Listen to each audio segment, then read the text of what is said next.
Assalamualaikum warahmatullahi wabarakatuh. Alhamdulillah wassalatu wassalamu ala Rasulillah wa ala alihi wa sahbihi wa mawalah.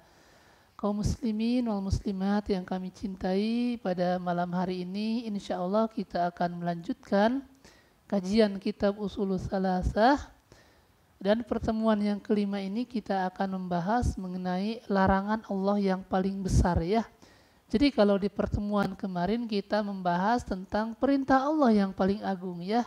Wa a'zamu ma amarallahu bihi tauhid wa huwa ifradullahi ta'ala bil ibadah. Perintah Allah yang paling agung yaitu tauhid, yaitu mengesahkan Allah dalam peribadatan ya. Nah, sekarang kita akan membahas larangan Allah yang paling besar ya. Wa a'zamu ma naha anhu syirku wa huwa da'watu ghairihi ma'ahu.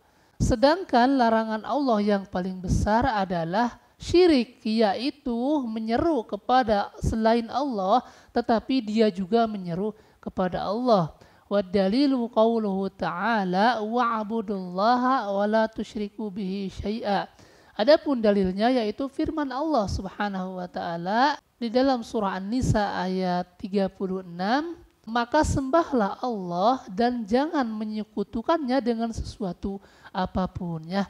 Jadi di sini disebutkan bahwa larangan Allah yang paling besar itu adalah perbuatan syirik ya. Kenapa perbuatan syirik ini merupakan larangan Allah yang paling besar? Karena itu adalah haknya Allah. Jadi kewajiban kita itu mentauhidkan Allah, tidak menyekutukan dengan sesuatu apapun. Nah, makanya ketika ada seseorang dia beribadah kepada Allah, tetapi dia juga beribadah kepada kubur-kubur misalnya, meminta kepada kubur, meminta kepada jin, meminta kepada malaikat. Nah, berarti orang tersebut telah mengkhianati haknya Allah yang seharusnya dia beribadah kepada Allah saja, tetapi orang tersebut malah beribadah kepada makhluk yang lain. Urusan dunia saja, ketika seorang mempunyai bos atau majikan, tiba-tiba dia mengkhianati majikan tersebut yang seharusnya dia hanya bekerja kepada bos itu karena dia yang menggaji, dia yang memberikan imbalan, dia yang memfasilitasi, tapi tiba-tiba dia mengkhianati bos tersebut. Nah, apalagi ketika seorang menyekutukan Allah. Jadi Allah yang memberi dia rezeki, Allah yang memberi dia nafas, Allah yang mengatur semua organ tubuhnya dari mulai detak jantungnya dan segala macamnya. Seharusnya dia hanya beribadah kepada Allah saja, kemudian dia menyekutukannya. Nah, oleh sebab itu ketika seorang melakukan kesyirikan, yakni dia beribadah kepada Allah tetapi dia juga beribadah kepada yang lain.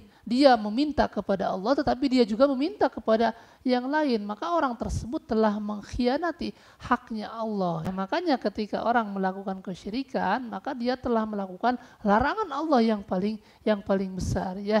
Nah, kemudian kita akan jelaskan tentang konsekuensinya ketika orang melakukan kesyirikan. Jadi bahayanya ketika orang sudah melakukan kesyirikan, ini diterangkan di dalam Al-Quran banyak sekali dalil tentang bahayanya ketika orang telah melakukan kesyirikan ya. Karena mungkin ada beberapa kawan-kawan kita, mereka tidak mengetahui tentang bahayanya ketika seseorang berbuat syirik ya. Maka kami akan jelaskan beberapa di sini tentang bahayanya atau konsekuensinya ketika orang melakukan kesyirikan ya. Baik, yang pertama, orang yang melakukan kesyirikan itu maka Allah haramkan surga kepadanya dan tempat kembali dia itu yaitu di neraka. Jadi ngeri sekali, surga itu diharamkan kepada orang tersebut ya, sebagaimana yang Allah jelaskan di dalam surah Al-Maidah ayat 52, kata Allah Subhanahu wa taala, innahu may yusyrik billahi faqad harramallahu alaihil jannah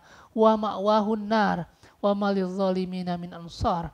Sesungguhnya orang yang berbuat syirik itu maka Allah haramkan surga kepadanya dan tempat kembalinya itu yaitu di neraka. Wa malil zalimina min ansar, dan tidak ada satupun penolong bagi orang-orang yang berbuat zalim ya. Nah, jadi Allah menyebutkan orang yang berbuat syirik itu maka orang tersebut diharamkan oleh Allah untuk dimasukkan ke dalam surga ya. Sedangkan kita tahu ketika seorang muslim, orang tersebut bertauhid, meskipun dia banyak dosa, kemudian dia misalnya dimasukkan ke dalam neraka mungkin 10 tahun, mungkin 10.000 tahun, mungkin 100.000 tahun, Tapi nanti akhirnya dia akan dimasukkan ke dalam surga juga.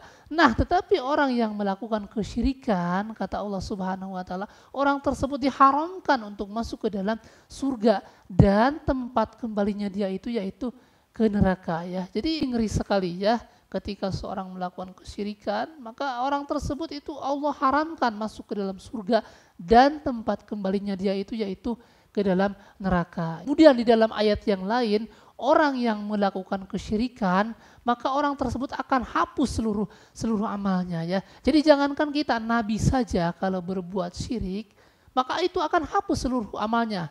Apalagi kita ya, makanya Allah sebutkan di dalam Al-Quran, la in asyrakta la yahbatanna amaluka wa la takunanna minal khasirin. Apabila kamu berbuat syirik, maka akan hapus seluruh amalmu. Jadi rugi ketika orang tersebut melakukan kesyirikan, maka seluruh amal-amal dia itu terhapus. Puasa dia, zakat dia, sholat dia, perbuatan baik dia kepada orang tua, haji dia, dan lain sebagainya. Ketika orang tersebut melakukan kesyirikan, mati sebelum bertobat, maka seluruh amalnya akan hapus. Ya, jadi rugi sekali. Kemudian yang ketiga, orang yang melakukan kesyirikan, maka dosanya itu tidak akan diampuni. Sebagaimana yang Allah sebutkan di dalam surah An-Nisa ayat 48, kata Allah Subhanahu wa taala, "Innallaha la yaghfiru ayyushraka bihi."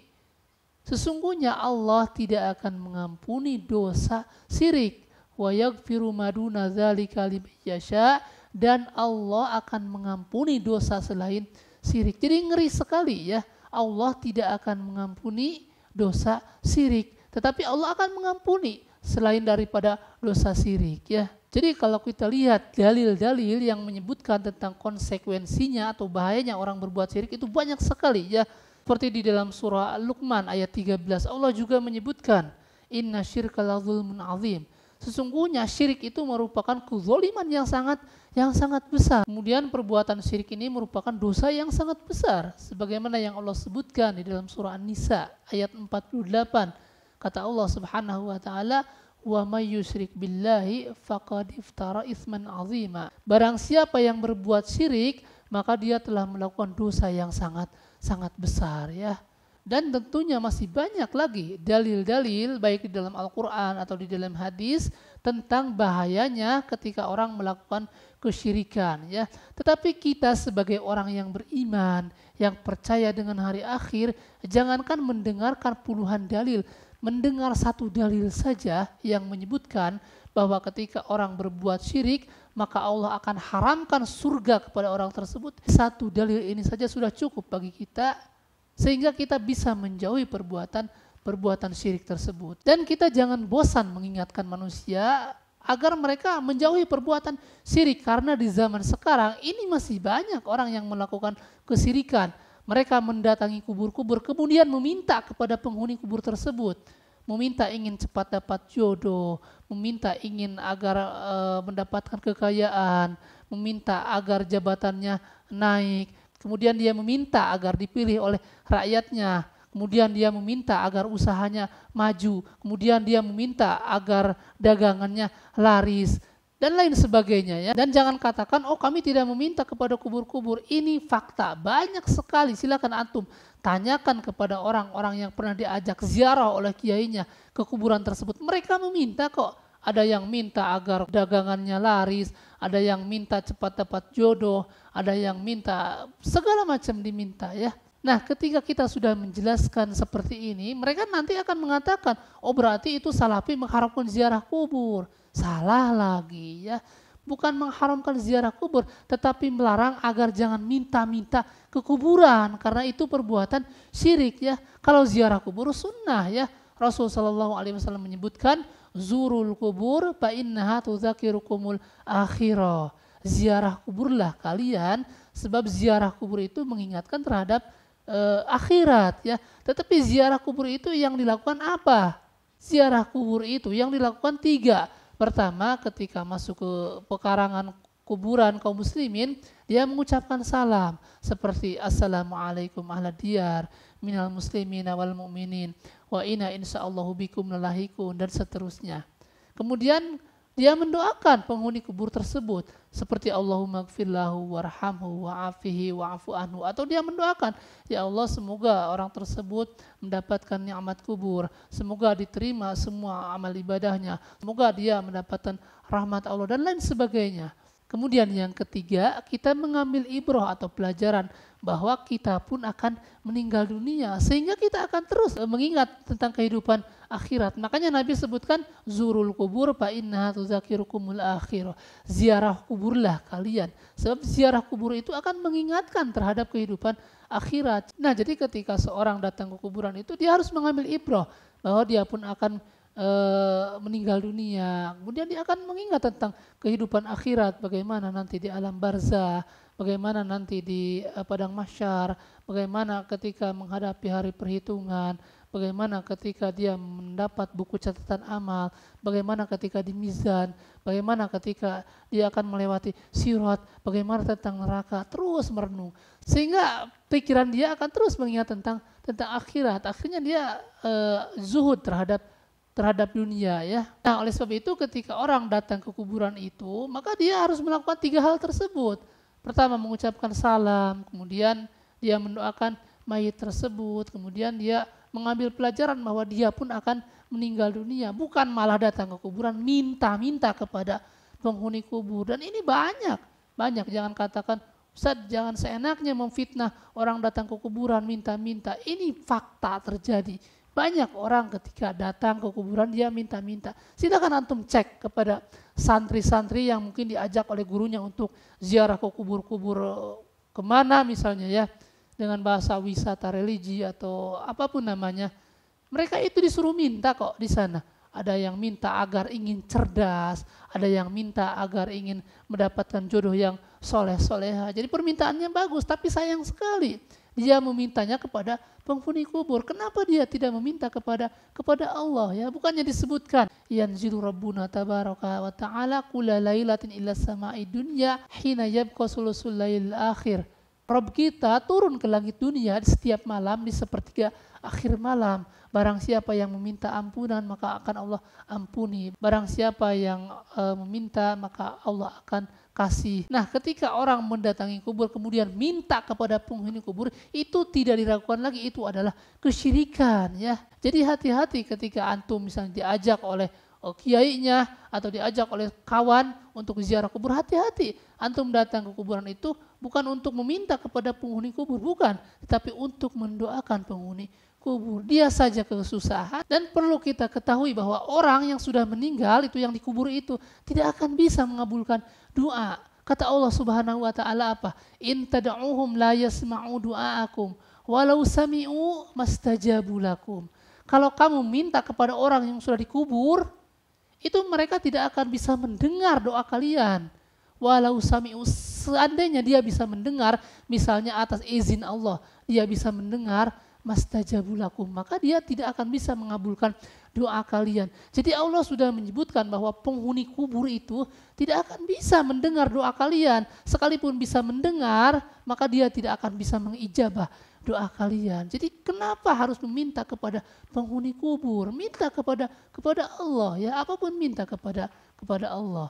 Nah, jadi ketika seorang sudah meminta kepada penghuni kubur, maka itu tidak diragukan lagi, maka orang tersebut telah melakukan kesyirikan, ya. Kemudian contoh yang lain perbuatan syirik, yaitu dia mempercayai jimat-jimat, menganggap jimat itu bisa memberikan perlindungan, menganggap jimat itu bisa memberikan manfaat. Ini adalah kesyirikan. Makanya Rasul sebutkan innat tamaima wat tiwalata syirkun. Sesungguhnya jampe-jampe dan jimat-jimat itu adalah syirik. Dan di zaman sekarang masih banyak orang yang mempercayai tentang kekuatan jimat, ya. Misalnya ketika orang mempunyai anak, anaknya baru lahir, itu di bawah bantalnya itu ditaruh jimat-jimat. Itu ada peniti, ada gunting, ada jarum, ada bawang putih, bawang merah, dan lain sebagainya. Itu dijadikan menjadi satu. Katanya itu untuk perlindungan agar anak tersebut tidak diganggu oleh jin, oleh syaitan, kata mereka. Kenapa tidak sekalian saja? Itu cangkul, kemudian garpu, gergaji, golok, itu simpan di bawah bantalnya. Itu lebih bagus kayaknya, ya. Jadi ini terjadi, ya kawan. Banyak orang ketika mempunyai anak kecil, punya bayi, itu di bawah bantalnya mereka menyimpan jimat-jimat katanya untuk perlindungan ya. Dan banyak orang-orang dewasa pun mereka menyimpan jimat-jimat itu baik dalam bentuk sabuk atau dalam bentuk apapun itu, di dalam dompetnya atau di dalam sabuknya dan lain sebagainya. Sehingga ketika dia mau bepergian, sabuknya itu ketinggalan yang kata dia itu ada isimnya, ada jimatnya, dia balik lagi karena tidak percaya diri. Karena mereka meyakini bahwa jimat itu bisa memberikan perlindungan. Maka ini yang dinamakan kesyirikan ya. Sebab tidak ada makhluk di muka bumi ini yang bisa memberikan manfaat atau memberikan madorot kepada orang tersebut. Yang bisa memberikan manfaat atau madorot kepada orang tersebut hanya Allah ya. Nah, oleh sebab itu pentingnya kita belajar tauhid ya. Jadi jangan sampai kita menganggap ada makhluk lain yang bisa melindungi diri kita, memberikan manfaat kepada kita, memberikan madarat kepada kita. Tidak ada. Kemudian contoh kesyirikan yang lain yaitu mempercayai tentang tiaroh-tiaroh ya, atau bahasa kampungnya itu mempercayai pamali-pamali. Itu mempercayai tentang tiaroh atau pamali itu disebutkan kata Rasul, tiaroh itu atau pamali itu syirik ya. Kata Rasul sallallahu alaihi wasallam, at-tiaratu syirkun, at-tiaratu syirkun, at-tiaratu syirkun. Tiaroh itu syirik, tiaroh itu syirik, tiaroh itu syirik. Kalau bahasa kitanya itu pamali, jangan begini pamali, jangan begitu pamali, jangan minum ini pamali, jangan pakai itu pamali. Nah itu yang namanya tiaroh. Kata Rasul tiaroh itu syirik. Jadi tiaroh itu menganggap sial dengan sebab benda, dengan sebab waktu, dengan sebab hari, dengan sebab bulan, dengan sebab ada burung, dengan sebab menabrak kucing dan lain sebagainya. Jadi banyak sekali kalau kita bahas. Dan kami sudah membahasnya tentang apa saja perbuatan-perbuatan tiaroh. Itu banyak sekali seperti kalau menabrak kucing akan tertimpa kesialan. Itu tidak ada seperti itu. Kalau seorang menabrak kucing itu tidak ada tanda orang tersebut akan mendapatkan sial, tidak ada. Ketika kita menabrak kucing, itu sudah ditakdirkan kucing tersebut mati misalnya. Itu sudah takdir Allah kucing tersebut mati. Kemudian kita menguburkannya, ya dikuburkan seperti biasa. Tidak perlu memakai kain kafan, kain putih. Tujuan dikuburkan itu agar tidak bau. Kalau dibiarkan begitu saja, maka akan mengganggu orang lain nanti. Nanti bangkainya akan bau sehingga akan mengganggu ketenangan orang banyak. Makanya dikuburkan. Itu dikuburkannya itu bukan kafaroh agar kita tidak sial, bukan. Tetapi itu agar tidak mengganggu orang lain. Kemudian kalau ada orangnya yang punya kucing, kita ngobrol baik-baik bagaimana caranya. Ini kucing telah ketabrak, bagaimana baiknya. Diobrolkan dengan sebaik-baiknya. Jadi tidak ada kalau nabrak kucing akan sial. Atau ketika mendengar burung, kalau di kampung burung incuing itu akan ada orang yang meninggal, itu akan ada orang yang akan ada orang yang sakit. Tidak ada ya. Nah keyakinan seperti itu sudah ada di zaman jahiliyah dan Rasul sudah membantahnya. Makanya di dalam hadis yang lain kata Rasul apa? La adwa wala tiarah wala hamah wala safar. Kata Rasul la adwa, tidak ada penyakit menular. Maksudnya bukan tidak ada penyakit menular, tetapi hakikatnya penyakit yang menimpa kepada seseorang itu sudah ditakdirkan oleh Allah bahwa orang tersebut harus sakit. Kemudian kata Rasul wala tiarah, tidak ada tiarah, yaitu seperti tadi tidak ada pamali-pamalian ya. Kemudian wala hamah, tidak ada burung hitam ya. Ada yang menyebutkan burung gagak, ada yang menyebutkan burung hantu. Tapi kalau di tempat kita itu kalau ada incuing itu sebagian orang mengatakan itu akan ada penyakit, itu akan ada yang meninggal dunia. Kalau ada burung hantu berbunyi, itu akan ada yang melahirkan dan lain sebagainya. Nah itu adalah tiarah-tiarah seperti itu ya. Kemudian kata Nabi, wala safar, tidak ada kesialan yang terjadi di bulan Safar ya. Nah jadi ketika seorang mempercayai tentang adanya tiarah, pemali segala macam, hati-hati. Rasul sudah menyebutkan bahwa perbuatan tersebut adalah perbuatan syirik ya. Nah kemudian nanti syirik itu dibagi menjadi dua bagian. Ada yang disebut syirkul akbar, syirik besar, ada yang masuk ke dalam syirkul asgar ya, atau syirik kecil ya. Insya Allah kita akan bahas nanti rinciannya. Nah tetapi apapun itu, apakah itu masuk ke dalam syirik besar atau syirik kecil, maka kita sebagai orang Islam hendaklah menjauhi perbuatan tersebut. Nah, setelah beliau menyebutkan bahwa larangan Allah yang paling besar itu yaitu perbuatan syirik, yaitu menyeru kepada selain Allah tetapi dia juga menyeru kepada Allah. Kemudian beliau membawakan ayat di dalam surah An-Nisa ayat 36, wa'budullaha wa la tusyriku bihi syai'a. Dan sembahlah Allah dan jangan menyekutukannya dengan sesuatu apapun. Nah, di dalam ayat ini Allah memerintahkan agar kita itu menyembah kepada Allah saja dan tidak melakukan perbuatan syirik. Jadi ketika seseorang tidak beribadah kepada Allah, maka tidak diragukan lagi orang tersebut telah kafir. Ketika seseorang beribadah kepada Allah tetapi dia juga beribadah kepada yang lainnya, maka orang tersebut telah musyrik. Ketika ada orang dia beribadah hanya kepada Allah saja, maka orang tersebutlah yang disebut orang yang mukhlis. Nah, mungkin ini yang bisa kami sampaikan. Subhanakallahumma wa bihamdika asyhadu an la ilaha illa anta astaghfiruka wa atubu ilaik. Assalamualaikum warahmatullahi wabarakatuh.